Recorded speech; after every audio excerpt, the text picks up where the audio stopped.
Illustrator gives you the ability to essentially transform an object into a grid-like structure. And that's what I want to show you in this movie. In order for us to demonstrate that, what I'd like you to do is come up to the File menu. And under the File menu, you can choose New. This will open up the New Document dialog box, and you can really set up any dimensions for the width and the height that you want. You can choose whatever profile. I'm going to go with the Print profile, and I'm just going to set the orientation to Landscape. After doing that, you can come over and click OK. The new document is created. I then want you to come over and choose the Rectangle tool. With the Rectangle tool, in this case, we don't want to use a fill color. So with the fill swatch as the active swatch, go ahead and click the None button.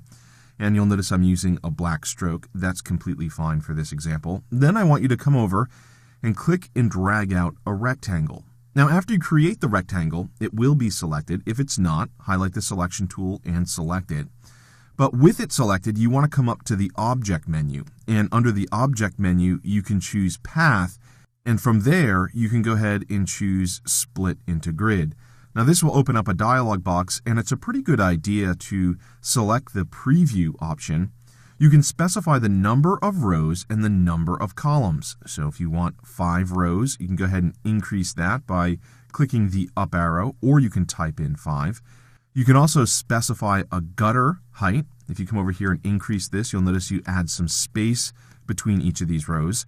You're also getting a readout of the height of each of the rows. So again, if mathematically you have all these values, you can just type them in. You can do the exact same thing for columns. I'll go ahead and increase this to a couple different columns. And of course, I want to increase the gutter space. And again, a gutter is nothing more than the distance between each of the cells that essentially are being created. And you can see you've created a table-like structure. We have separate shapes for all of these cells. So Split Into Grid can be a really quick way to create multiple shapes, but also create shapes in a grid-like structure. And if you want to add guides, you also have that ability. You can come over and select this option, and the guides will be automatically created for you. This can be incredibly helpful in web design, especially if you're going to be working with a grid system when laying out a website.